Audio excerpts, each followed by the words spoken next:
सबको नमस्कार। दोस्तों, दिल्ली में कोरोना काफ़ी फैला हुआ है और जनता के साथ मिलके, केंद्र सरकार के साथ मिलके हम इसे काबू करने की पूरी कोशिश कर रहे हैं एक तरफ, और दूसरी तरफ जिन लोगों को कोरोना हो जाए उनके इलाज की समुचित व्यवस्था करने की कोशिश कर रहे हैं। आज दिल्ली में लगभग 25,000 एक्टिव केसेस हैं। 33,000 लोग ठीक होके अपने अपने घर जा चुके हैं। 25,000 लोग ऐसे हैं जिनको अभी भी कोरोना है। अस्पतालों में इस टाइम 6,000 के करीब लोग हैं और 12,000 के करीब लोगों का उनके घर के अंदर इलाज चल रहा है। आज जैसा मैंने बताया, दिल्ली में 25,000 एक्टिव केस हैं। आज से ठीक एक हफ्ता पहले दिल्ली में 24,000 एक्टिव केस थे।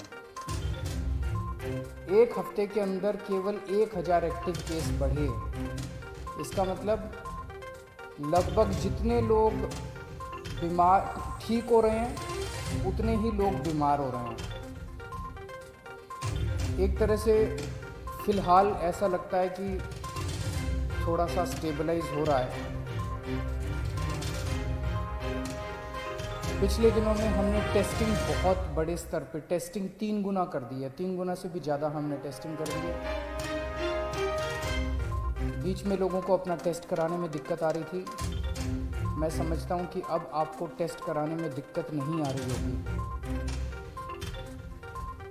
पहले लगभग 5,000 टेस्ट डेली किए जाते थे, अब डेली 18,000 के करीब टेस्ट डेली हो रहे हैं। बीच में कुछ लैब्स ने गड़बड़ी करने की कोशिश की थी। उन लैब्स के खिलाफ हमने एक्शन लिया, क्योंकि गलत काम तो किसी को नहीं करने दिया जा सकता। कुछ लैब्स ऐसी थी जो कि नेगेटिव होने के बावजूद भी पॉजिटिव दिखा रही थी जब उनकी चेकिंग की गई। तो अब सारी लैब्स को सख्ती के साथ कहा गया है कि सही काम करना है और पूरी कैपेसिटी के ऊपर काम करना है, खूब टेस्ट करने हैं। केंद्र सरकार की मदद से दिल्ली में एंटीजन टेस्ट भी शुरू किए गए हैं।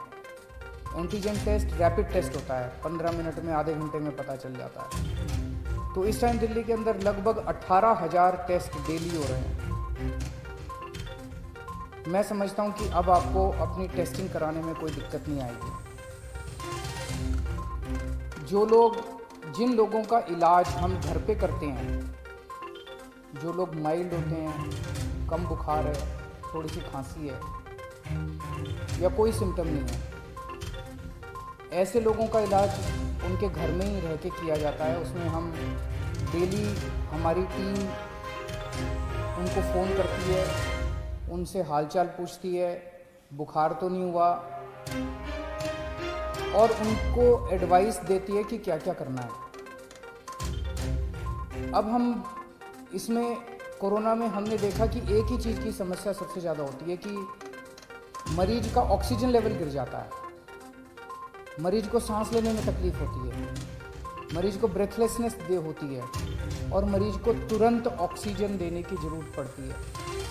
अगर मरीजों को सही टाइम पे तुरंत ऑक्सीजन मिल जाए तो कई मरीजों को बचाया जा सकता है।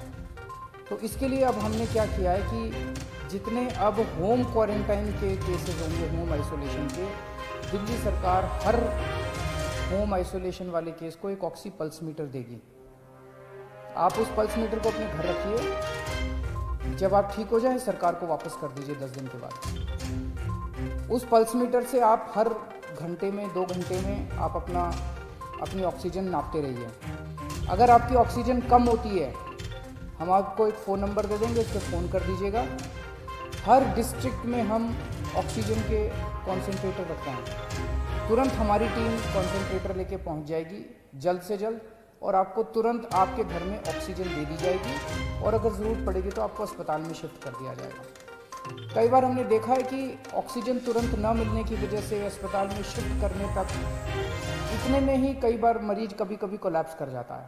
तो इसीलिए हर डिस्ट्रिक्ट के लेवल पे हम लोग ऑक्सीजन के कॉन्सेंट्रेटर रख रहे हैं, और अगर आपको ज़रूरत पड़ेगी तो कॉन्सेंट्रेटर पहले तुरंत आपके घर पहुंचा दिया जाएगा, ताकि आपको समय पे ऑक्सीजन मिल सके और आपको कंट्रोल किया जा सके। फिर आपको अस्पताल ले जाएंगे और अस्पताल में आपका इलाज किया जाएगा। 12 जून को दिल्ली के सारे अस्पतालों में मिला के 5300 बेड्स भरे हुए थे। आज की डेट में 6200 बेड भरे हुए हैं। तो लगभग 10 दिन में केवल 900 बेड भरे। इन 10 दिनों में 23,000 नए मरीज आए। 23,000 नए मरीजों में से केवल 900 बेड्स की ज़रूरत पड़ी, एक्स्ट्रा बेड्स की ज़रूरत पड़ी। इसके दो मायने हैं। एक तो ये कि जितने लोग अस्पताल में एडमिशन ले रहे हैं उतने ही लोग लगभग ठीक होकर घर भी जा रहे हैं, और दूसरा ये कि जितने नए केस आ रहे हैं इनमें सीरियस केस बहुत कम है। माइल्ड केस और एसिम्टोमेटिक केस ज़्यादा हैं जिनका हम घर पे इलाज कर रहे हैं। सीरियस केस बहुत कम है जिनको अस्पतालों की ज़रूरत पड़ रही है। तो लगभग बेड्स की स्थिति ऐसी है कि डेली बेसिस पे 150 एक्स्ट्रा बेड्स की ज़रूरत पड़ती है।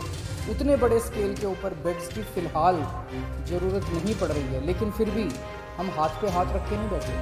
मुझे बेहद खुशी है कि आज की डेट में एक तरफ जहां 6200 बेड ऑक्यूपाइड हैं, 7000 बेड खाली हैं।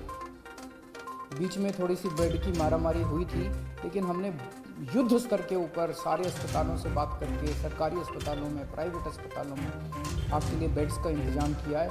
आज की डेट में 7000 बेड्स खाली हैं। इस दौरान हमें केंद्र सरकार से काफ़ी सहयोग मिल रहा है। दिल्ली सरकार और केंद्र सरकार मिलके दिल्ली में कोरोना को काबू पाने की कोशिश कर रही है। ये समय राजनीति करने का नहीं है, ये समय आपस में लड़ाई झगड़े का नहीं है। अगर हम आपस में लड़ेंगे तो कोरोना जीत जाएगा, और अगर हम मिल के लड़ेंगे कोरोना से तो कोरोना को हरा सकते हैं। आज पूरा देश चाइना के खिलाफ 2 युद्ध लड़ रहा है। एक चाइना के द्वारा भेजे गए वायरस के खिलाफ, और दूसरा चाइना के खिलाफ बॉर्डर के ऊपर युद्ध लड़ रहा है। वायरस के खिलाफ हमारे डॉक्टर, हमारे नर्स, ये सब युद्ध लड़ रहे हैं, और बॉर्डर के ऊपर हमारे सैनिक युद्ध लड़ रहे हैं। आज पूरा देश हमारे डॉक्टर्स के साथ एक तरफ खड़ा है और हमारी दूसरी तरफ हमारे सैनिकों के साथ खड़ा है, और इन दोनों युद्धों को हमें पूरे देश को मिलके लड़ना है। इसमें बिल्कुल राजनीति नहीं होनी चाहिए, इसमें कोई पार्टीबाजी नहीं, कोई गुटबाजी नहीं। सारे देश को एक होके कोरोना के खिलाफ भी युद्ध लड़ना है और चाइना के खिलाफ भी हमें युद्ध लड़ना है। हमारे 20 जवान पीछे नहीं हटे, हम पूरे देश भी पीछे नहीं हटने वाला। जब तक हम जीत नहीं जाएंगे तब तक देश पीछे नहीं हटेगा। जय हिंद।